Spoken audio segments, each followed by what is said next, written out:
Welcome, ladies and gentlemen, to the Accent Training Podcast. My name is Pat. I'm your personal American accent coach. And today I'm here to talk once again about you. Now, I'm talking, of course, about the letter U and the sound but I want you to understand you. And I want you to understand how you can use you to master the American accent by applying this extremely versatile sound to a much larger degree. I'm going to tell you 3 major instances where we use the sound, and it's going to change the way that you use English forever.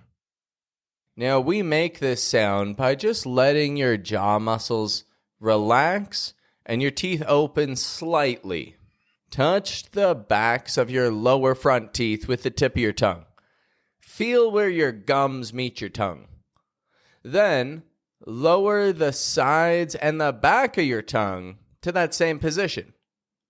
That's going to give you the position that your tongue needs to be in to make the sound, This is where Americans' tongues rest when they're not speaking. It's very important for your development.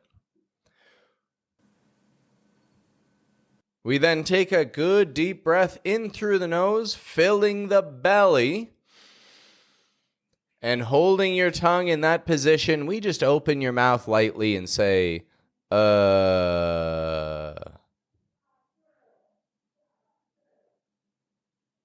not opening your teeth up wide. We're not going, ah. And we're not having them too close together like, But we're just opening your jaw lightly, like 1 centimeter. Now, a habit that I want you to keep up that we practiced in our last episode is projecting this sound from your diaphragm, right from the belly. This will give you the power in your voice to pronounce vowels as clearly as possible. And it'll change the habit from making strong consonants and weak vowels to making strong vowels and weak consonants. Now, this sound is what we call the short U. It's a static, unmoving sound. Your jaw doesn't move. It holds in that position when you pronounce it, and your tongue stays in one position when you pronounce it. This is what we hear. We hear this when U's pronounced without having other vowel sounds around it. So, for example, if you say the word cut, cut, C-U-T, has this, But then C-U-T-E is cute, ew, cute, us, U-S, just that, us. But then U-S-E, use. So if you put another vowel sound around U, it's going to change it to a moving vowel. Ew. And we're not working on those ones today. Now, with this short U, we got to get a feel for it as a warm-up. So repeat a couple of words after me. Under. Must, plus, rush. And how about a couple short phrases? Cut off, have fun, under pressure, just enough. Becoming more familiar to you, you've heard some of these words. You probably use some of these words. You recognize the short U. But here's where this gets tricky. Sometimes short U, like is going to come out in words that won't have a U spelling. O makes a short U sound sometimes. Now here's the tricky thing. There are no rules for this. The exact words where O sounds like a U are just something that you've got to listen for and you got to recognize and you got to repeat. For that reason, we're going to talk about a few useful words where O sounds like U, so that you can start to immediately apply what you're learning right now in your daily life consistently, so that it starts to grow into a habit that you don't forget. And that's how you develop the English speaking sound and flow that Americans are used to. Listen closely to these words with an O spelling that make a U sound. Done. Color. Oven. Month. Monday. From. Love. Glove. Nothing. Some. Brother. Another. Become. All of these words are spelled with an O in the stressed vowel, but pronounced with a U, an sound. Here are some quick little phrases for you to start applying these words with this new sound in your regular spoken English. I'll be done soon. Monday morning. I have 1 month left. It's becoming an issue.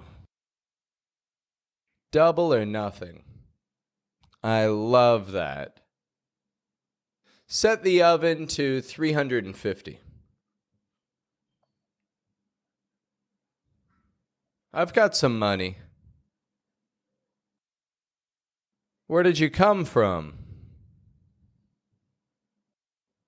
Autumn colors. Country music. It doesn't happen often. There are tons of common words where O makes a U sound. O spelling sounds like instead of ah. All right, so now we've talked about U spelling sounding like We got U in a word with no other vowels around. We've talked about O spelling sounding like There's no particular rule for it. You pretty much just have to get good at listening and repeating the sound. The third and final use of that we're going to talk about today is the most widely used sound in the American accent, what we call the schwa. Schwa. Now, schwa isn't a letter, it's just a sound. Any vowel, mainly in an unstressed syllable, can be replaced by a schwa. Now, the thing is, schwas make the sound like but they make it real weak and real quiet. This is the sound that we hear in words like about, about, because, because, July, July, respond, respond. We're using the same position that we've been discussing for the last 3 episodes, the kind of position, but we're not giving it a strong sound. Now, the point of the schwa is that it gives contrast to our stress, gives contrast to our words. It makes them go up and down, when we speak.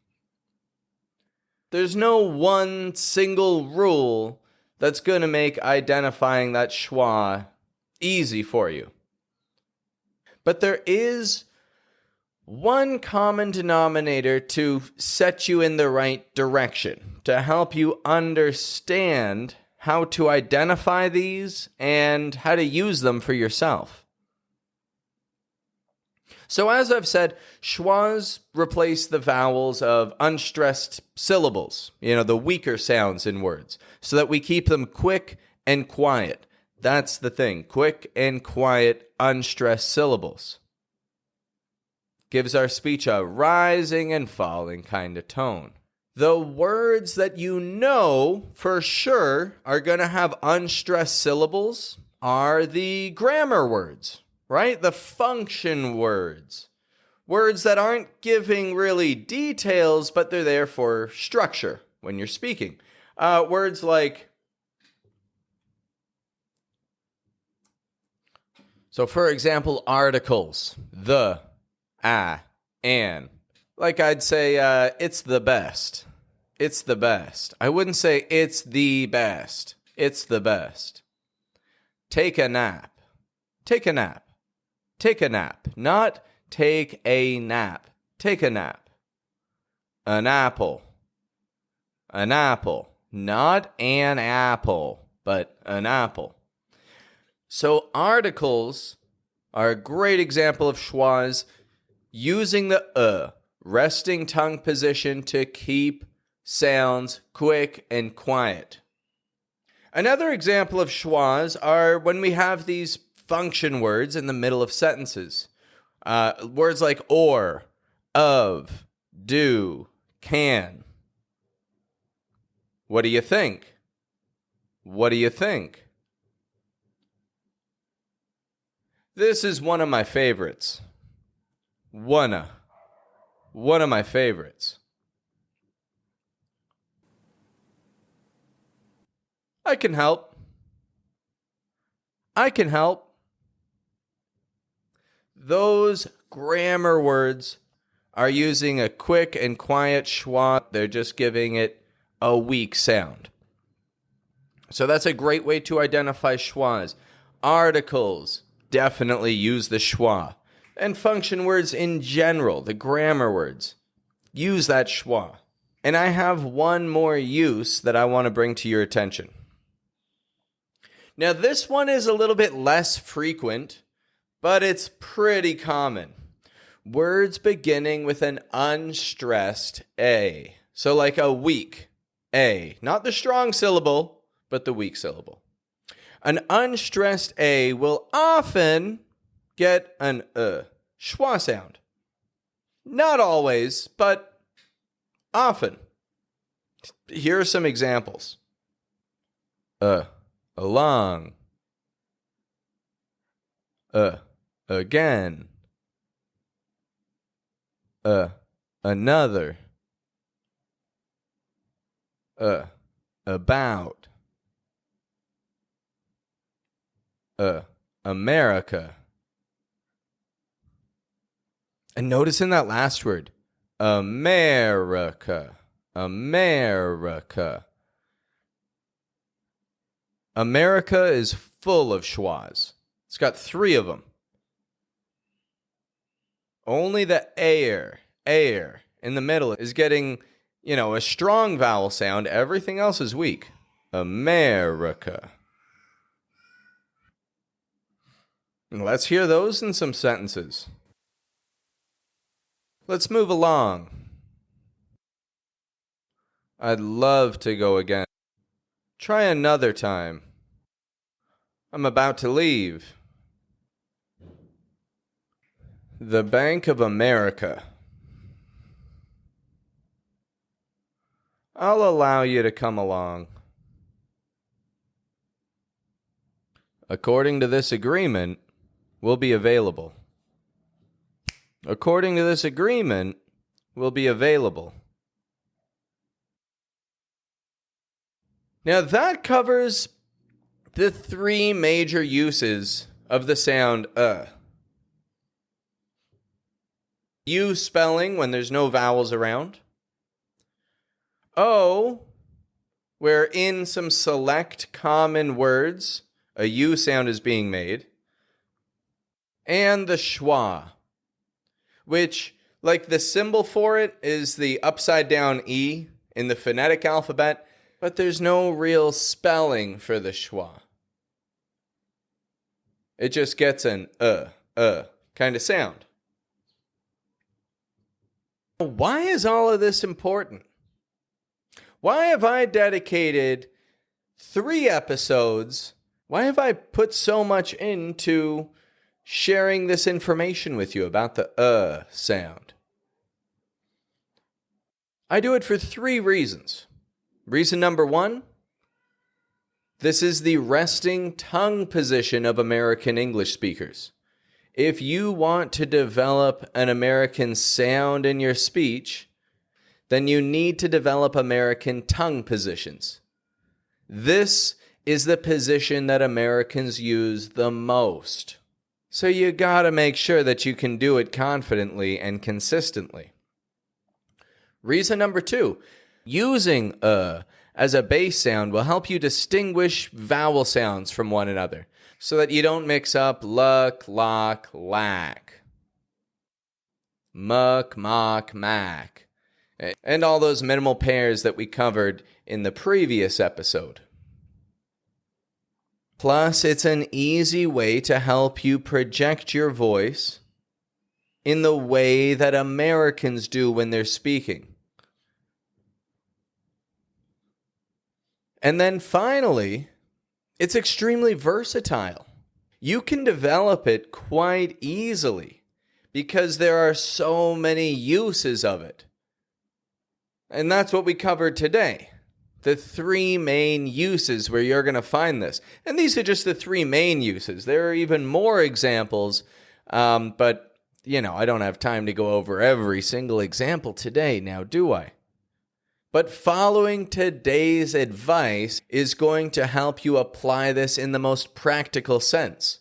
So now that you have all this information, if you are a seriously dedicated accent learner and you want my advice on what to do next, go back, listen to part 1 of the sound, the resting tongue position for Americans. Listen to that. Listen to the previous episode so that you make sure you've got that muscle memory nice and clear. And then listen to this episode and take notes. Take notes the whole way through so that you pick up easily on what words you should be using this with, and you determine your own sentences and your own phrases that are going to suit your life so that you can go about your day using this as quickly as possible. That's my advice. Take it or leave it. You can listen to your accent coach, or you can ignore the advice of your accent coach. But either way, the advice is there. Now, I've got to get to wrapping things up for today. I've got a class coming up in about 30 minutes. I got to prepare some stuff for that class. So make sure that you're subscribed to the Accent Training Podcast if you haven't subscribed already. As I've said, feel free to share this with your friends. And if you feel that you've seen some change in your spoken English over these last 3 episodes, then make sure that you give a rating or a like to this podcast on whatever app you use to listen to it, so that newcomers to the podcast know what to expect before they're introduced to Pat, their personal accent coach. Have a good one, folks.